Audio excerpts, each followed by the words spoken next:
un baño de legalidad. Debe decirse que Porfirio, cuidando las formas, procedió a institucionalizar su régimen, para darle un baño de legalidad a sus actos.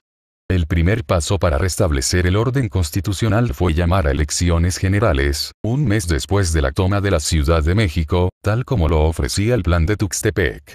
El general Juan N. Méndez, encargado de la presidencia en la capital del país mientras Porfirio dirigía la campaña de apaciguamiento militar de iglesistas y lerdistas en Guanajuato y Jalisco, publicó la convocatoria el 23 de diciembre de 1876. En esta se estableció que se celebrarían elecciones para diputados, magistrados de la Corte y de presidente de la República. No se incluyó la de senadores porque no estaban integradas aún las legislaturas estatales, y porque en el Plan de Tuxtepec se había hecho la promesa de desaparecerlo, con el argumento de que Lerdo lo utilizaba para destituir autoridades locales, vulnerando la autonomía de los estados de la Federación. En la convocatoria, de manera ilegal y arbitraria, se negaba el voto a los considerados lerdistas. Y se omitía mañosamente el requisito constitucional de vecindad o residencia para ser postulado como candidato. De conformidad con la Constitución de 1857, las elecciones se celebraban en dos tiempos. Primero se elegían de manera directa a los electores de los 227 distritos del país y, luego, estos representantes elegían a los candidatos en asambleas o colegios electorales. Antes del llamamiento a elecciones, ya había expectativa en los círculos políticos nacionales. En la Ciudad de México, con anticipación, se colocaron carteles promoviendo la candidatura de Díaz para presidente y la de Juan N. Méndez para presidente de la Corte. Esta última, al final, no prosperó, porque Porfirio dio línea a favor de Ignacio Vallarta. Desde ese momento se implantó la práctica de no equivocarse mostrando simpatías por alguien, antes de preguntarle primero al gran elector. Un ejemplo. Carlos Díez Gutiérrez, gobernador de San Luis Potosí, consulta así a Porfirio por escrito. El amigo, no el subordinado, le pide un consejo.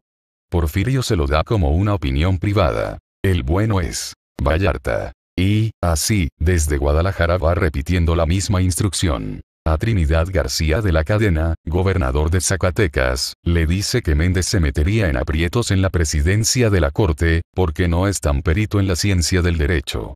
Para remachar, le escribe a Méndez indicándole su preferencia por Vallarta y Méndez se disciplina. Debe volver a decirse que el atractivo político de ser presidente de la Corte era que se actuaba como vicepresidente de la República, pues suplía al titular del Ejecutivo en ausencias temporales o absolutas. Las elecciones del domingo 28 de enero de 1877 se llevaron a cabo con poca concurrencia pero sin sobresaltos mayores, porque todo estuvo bajo control. Las noticias sobre los resultados desde entonces, también se hicieron predecibles. Francisco Meixueiro, gobernador de Oaxaca, le comunica por telégrafo a Díaz el justo alborozo que embarga a los patrióticos hijos.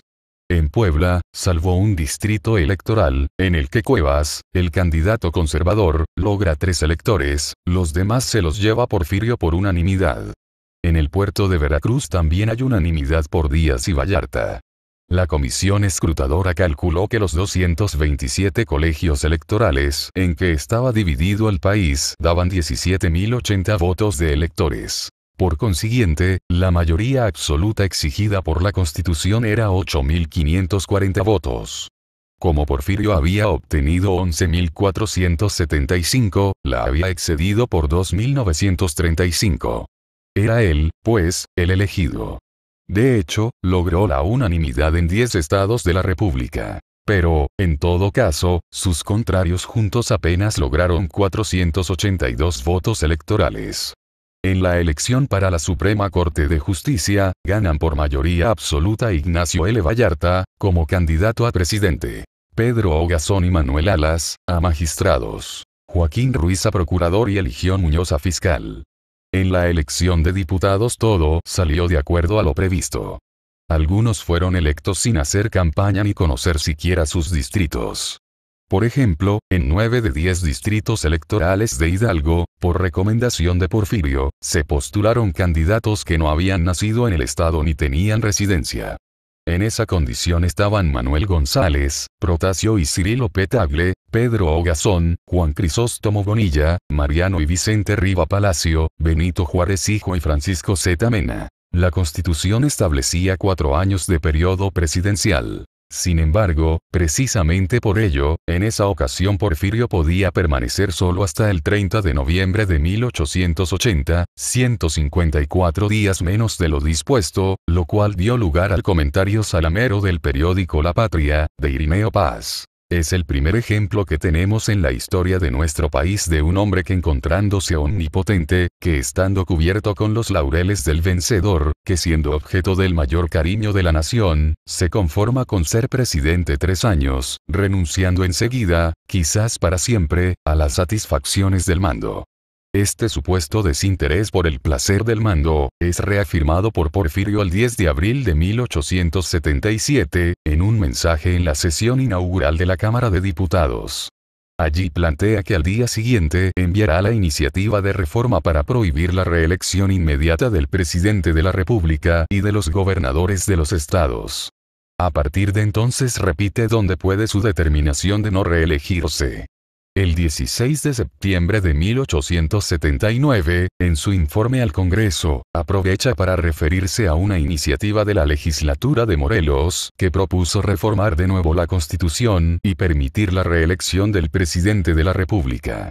En forma demagógica, sostiene que no es la oportunidad de que el Ejecutivo exprese su juicio sobre esta materia, pero sí debo hacer ante el Congreso la solemne protesta de que jamás admitiré una candidatura de reelección, aun cuando ésta no fuera prohibida por nuestro código, pues siempre acataré el principio de donde emanó la revolución de Tuxtepec. El 2 de mayo de 1887, Porfirio expide la convocatoria para la celebración de elecciones de senadores a realizarse a junio y julio. Esto provocó cierta inconformidad porque se daba marcha atrás al compromiso del plan de Tuxtepec de desaparecer el Senado. Al margen de los argumentos legales, las causas de fondo de este incumplimiento tenían que ver con la posibilidad de abrir más espacios para los allegados y, sobre todo, para seguir haciendo aquello que tanto se le reprochaba a Lerdo: contar con un instrumento que le servía para remover, con aparente legalidad, a los gobernadores que perdían la confianza del presidente en turno. Uno de los pocos diputados que impugnó el dictamen sobre la no desaparición del Senado fue Carlos María Ubrí, quien con sentido del humor, sostuvo que sería el mismo martillo con distinto mango. Antes era de palo negro y ahora de palo blanco.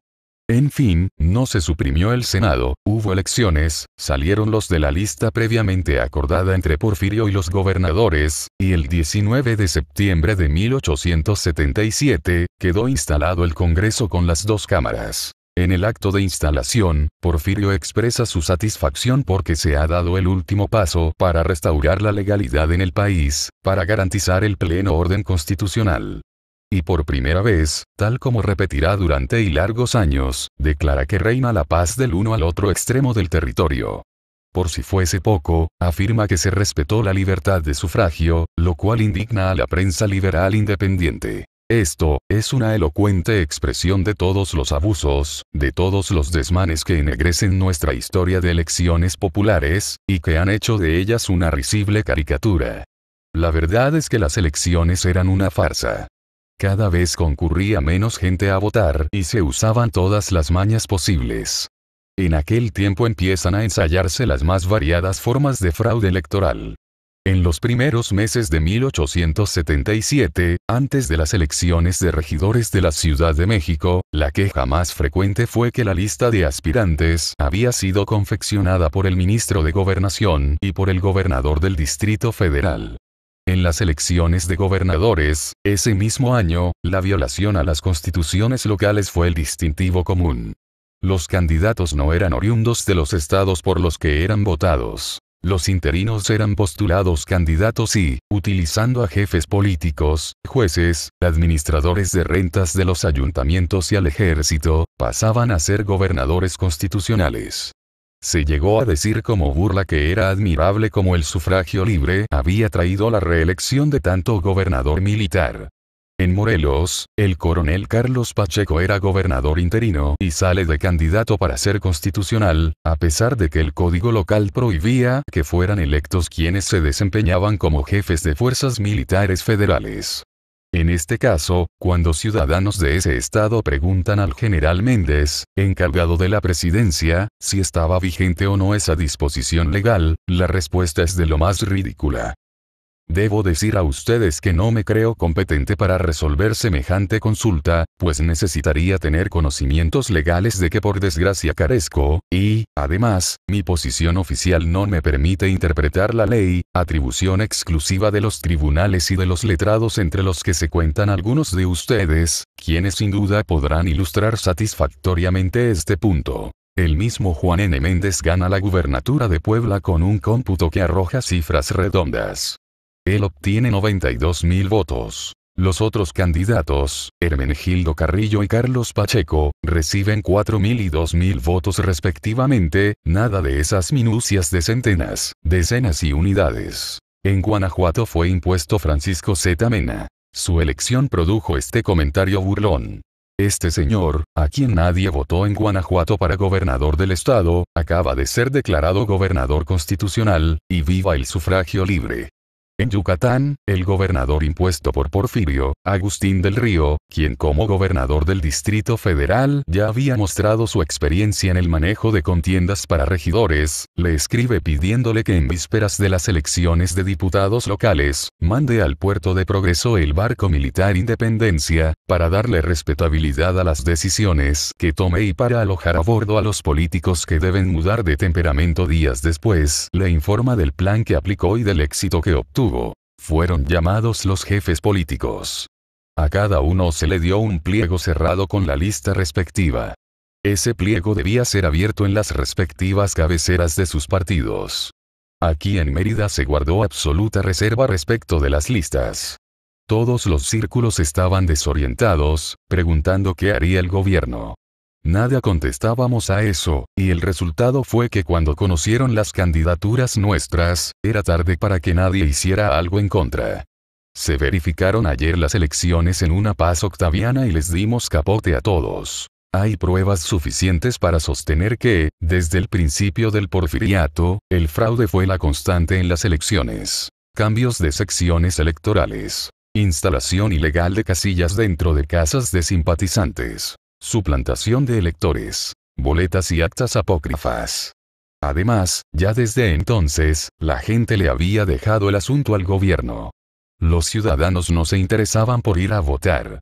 Sabían que todo estaba decidido y preferían abstenerse, actitud que, equivocada o no, se mantiene hasta nuestros días. Ello justificó la creación de un aparato encargado de organizar las elecciones, con el pretexto de que si el gobierno no efectúa ese trabajo, brotarán acaso de la nada. En aquel entonces, la comedia era descrita de la siguiente manera. Hemos visto el cómico espectáculo de siempre. Un zaguán más o menos ancho, en que más o menos se encuentran agrupadas 4 o 5 personas. Se cubre la puerta del fondo con una cortina de color equívoco. Sobre la mesa donde el gran trabajo va a operarse se extiende una carpeta verde, y nada más, porque el pueblo no se cuida de ir a ejercer su soberanía. Este relato nos muestra cómo, hasta hace poco, se hacían las elecciones en nuestro país. En casi todos los lugares del territorio, las casillas permanecían sin votantes y el trabajo lo realizaban líderes de organizaciones corporativas, comisarios ejidales y otros expertos en rayar boletas, hacer actas y enviar a las instancias superiores la paquetería electoral, con resultados sorprendentes, desde luego, a favor de los candidatos oficiales. Centralismo e imposición. Para consolidar su poder, Porfirio tejió una red de hombres fuertes e incondicionales, en todas las regiones y estados del país. Con esa base construyó la dictadura, garantizó el funcionamiento del régimen y creó una república simulada. En realidad, más que en el gabinete, en las cámaras, en la corte o en la prensa, el poder se encontraba en sus manos y en sus militares de confianza. El ejército que él personalmente comandaba se volvió la fuerza político-militar más poderosa. Porfirio adoptó fielmente la política centralista de Santa Anna. Subordinó el mando civil al militar y entregó, a una misma persona, los cargos de comandante general y gobernador. Téngase en cuenta que la primera circular de los tuxtepecanos, a pocos días de haber tomado la Ciudad de México, daba a Porfirio la facultad de nombrar a los gobernadores provisionales de los estados. La mayoría de ellos eran militares y de su confianza absoluta. Con este grupo de embajadores del poder central, no solo enfrentó las revueltas iglesistas y lerdistas de los primeros años. Ese aparato de fuerza le sirvió también para combatir sin piedad a quienes defendían su libertad y sus tierras. Debe subrayarse que, si para los opositores políticos podía haber concesiones o amnistía, para los de abajo nunca hubo ninguna consideración. Porfirio era un hombre de poder que jamás se preocupó de la necesidad o sufrimiento del pueblo raso. Por el contrario, en la historia de México independiente, como veremos más adelante, ningún presidente ha sido tan cruel y despiadado con obreros, indígenas y campesinos. En el terreno político, la mayor utilidad de la temprana creación de la red de hombres fuertes en los estados se manifestó en el manejo de las elecciones. Los gobernadores fueron la clave del éxito en los procesos electorales. Eran los encargados de lograr que resultaran electos quienes aparecían en la lista enviada por Porfirio y como recompensa del mando central, también podían colar a sus allegados.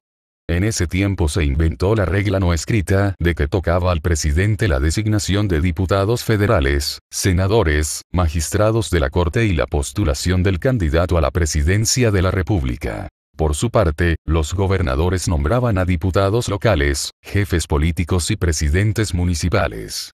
El primer ensayo de lo que popularmente se conoce como dedazo, se realiza cuando Porfirio impone a Manuel González como su sucesor. Tiempo después, esta práctica se convertiría en una de las reglas de oro de la política mexicana, con el ceremonial conocido como el destape. En esta maniobra, Porfirio mostró sus dotes de político marrullero. Primero guardó silencio, mientras operaba en la sombra. Luego, destapó a su candidato y lo rodeó de apoyo público prefabricado. Para esa elección, aspiraban a la presidencia Justo Benítez, Vicente Riva Palacio, Ignacio L. Vallarta, Juan N. Méndez, Jerónimo Treviño, Trinidad García de la Cadena, Manuel González, Manuel María Zamacona e Ignacio Mejía. En total, 4 civiles y 5 militares. De entrada, llevaban la de perder los 4 civiles, pues Porfirio tenía más inclinación por los hombres de fuerza, con el añadido de que siempre fue alérgico a la intelectualidad. Esto lo entendió Riva Palacio, que pronto declinó y aceptó ser coordinador de campaña de González. De modo que solo llegaron a la recta final Benítez, Vallarta y Zamacona. Entretanto, del grupo de militares se disciplinaron Treviño y Méndez, y se mantuvieron firmes García de la Cadena y Mejía. En sigilo, con bastante anticipación, Porfirio preparó las condiciones para sacar a González, a quien valoró como el hombre más leal a su proyecto. Se conocían de tiempo atrás. Bajo las órdenes de Porfirio, Manuel González participó en las batallas de Miahuatlán, La Carbonera y la célebre toma de Puebla contra las tropas francesas, el 2 de abril de 1867, donde González combatió con arrojo y perdió el brazo derecho. Pero, sobre todo, habían conspirado y combatido juntos en las revueltas de La Noria y Tuxtepec. Cuando gobernaba el presidente Juárez, Manuel González era encargado en Palacio Nacional y sostenía relaciones clandestinas con Porfirio, a quien le informaba, le ayudaba como espía y le expresaba que se mantenía en espera del estallido del Rayo. Además, gracias a la oportuna llegada de Manuel González con su tropa a Tecoac, Porfirio había ganado esa decisiva batalla. En pleno combate, el militar tamaulipeco, de quien sus adversarios decían que había nacido en Santander, España, resultó herido. De modo que estaba más que probado como hombre leal. Desde finales de 1878, Porfirio empieza a mandar señales para alentar la candidatura de González y socavar las otras. Al primero que descalifica es a su paisano Benítez, quien se movía haciendo política a su favor en la Cámara de Diputados. En septiembre de ese año, en respuesta a una consulta de Carlos Díez Gutiérrez, gobernador de San Luis Potosí, Porfirio le escribe diciéndole que la opinión pública no se ha pronunciado en ningún sentido, pues aunque en el Congreso hay una fracción regular que marcha compacta y con determinado fin, esto, en mi concepto, no puede servir de norma para conocer la voluntad del país. Más tarde, el 1 de marzo de 1879, Méndez firma una circular para convocar a gobernadores con el propósito de escoger una candidatura presidencial. Porfirio escribe a Bonilla, aliado de Méndez y gobernador de Puebla, para recordarle que 7 meses antes habían acordado esperar hasta que se consultara el sentimiento público y en tono amenazante le pide un esclarecimiento que me sirva de gobierno en las combinaciones que deben llevarse a cabo en el futuro.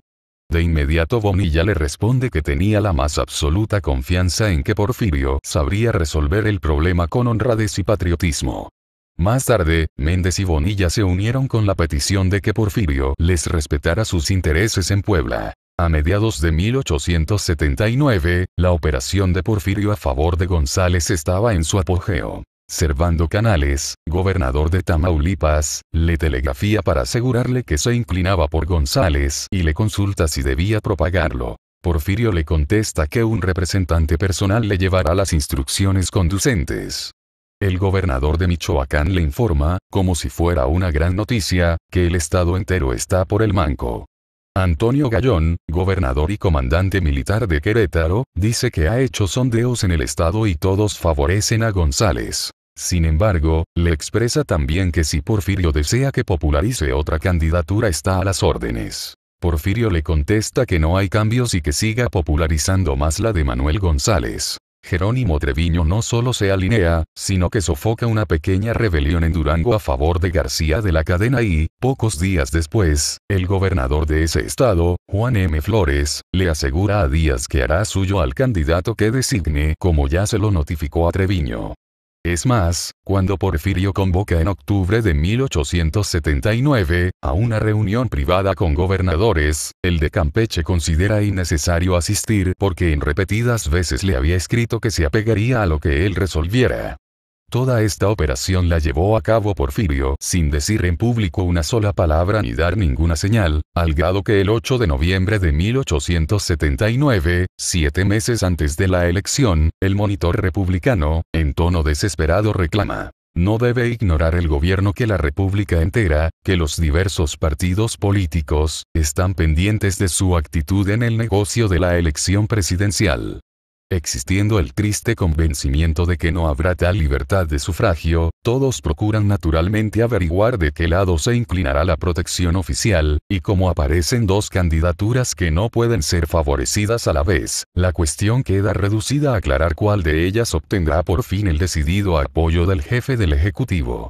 Días más tarde, el 15 de noviembre, Manuel González renuncia al Ministerio de Guerra y el 10 de diciembre, quien lo sustituye, el coronel Carlos Pacheco, envía un telegrama a la legislatura de Michoacán para solicitar con rapidez una licencia a favor del gobernador Manuel González, porque el presidente necesita usar sus servicios militares. En efecto, poco después, Manuel González es nombrado comandante del Ejército de Occidente.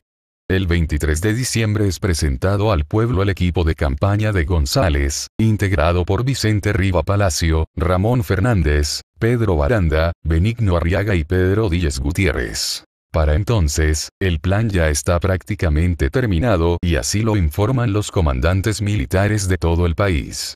Solo al llegar a este punto, Porfirio da a conocer que su gobierno protege la candidatura de Manuel González porque la mayoría de los estados la apoya. Y en razón de ello, afirma que está dispuesto a aplastar cualquier movimiento rebelde que se origine a causa del ya cercano proceso electoral. 61 Obviamente este destape enardece a los otros candidatos. El gobernador de Zacatecas, Trinidad García de la Cadena, había expresado su inconformidad desde octubre de 1879, cuando se niega a asistir a la reunión de gobernadores con Porfirio. En ese momento escribió: agradezco la invitación. Veo a ustedes en medio de un incendio político cuyo contacto me sería peligroso. Mi regla de conducta es la Constitución, y nunca tomaré parte para distribuirme el voto libre de los pueblos. Y luego del destape, el 31 de diciembre, el periódico La Patria, de Irineo Paz, que había sido el principal promotor de García de la Cadena, califica de gran desacierto del presidente sostener una candidatura gobiernista y se lanza diciendo que el elegido del soldado que desgobierna la nación fue otro soldado destinado a seguirla desgobernando.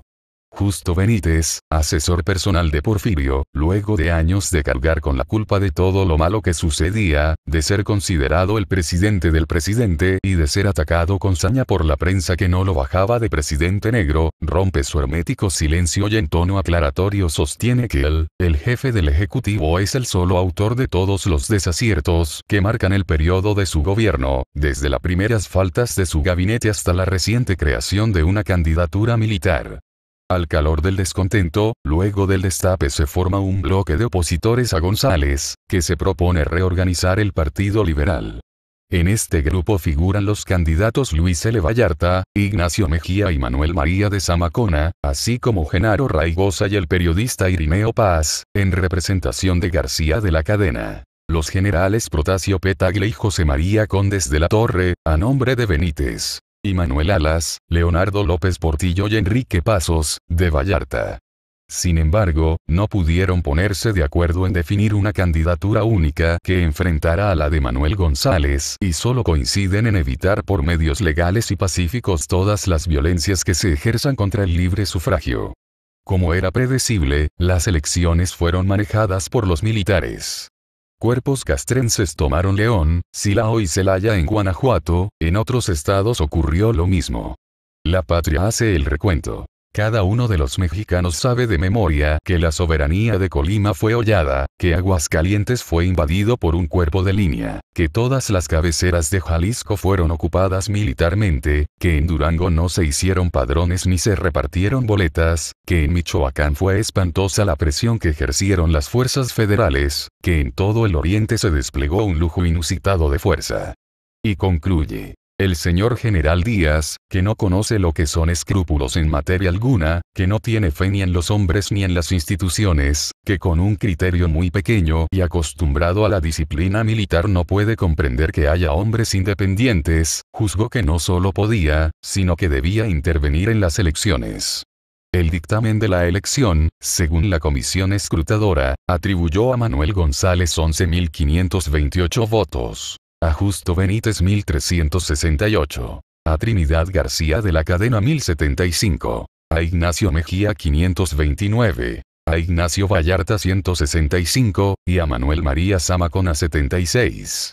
González solo perdió en Guanajuato, Zacatecas y Coahuila. En el resto del país triunfó con amplia ventaja e incluso en 7 estados ganó por unanimidad, es decir, ninguno de los otros candidatos consiguió un solo voto. De esta manera, el Congreso lo declara presidente electo para el periodo del 10 de diciembre de 1880 al 30 de noviembre de 1884. Terminaba así el primer periodo de Porfirio, haciendo a un lado la posibilidad de que México se condujera por el camino de la democracia y de la auténtica legalidad. En 4 años había definido los lineamientos básicos de lo que sería su largo mandato y la forma de hacer política para conservar el poder por encima de todo. Ya tenía listo el esquema general de lo que sería el porfiriato, con sus rasgos principales. El recurso de la fuerza para dominar. La simulación como forma de gobierno. El fraude electoral. La centralización del poder. El sometimiento de la prensa. En otras palabras, había colocado los cimientos que sostendrían el edificio de una dictadura encubierta que imaginó eterna. Actuando en contra de todo lo que había prometido en los planes de la Noria y Tuxtepec, para regenerar al país mediante la aplicación del principio de la no reelección, Porfirio, el gran simulador, tenía todo listo para perpetuarse en el poder.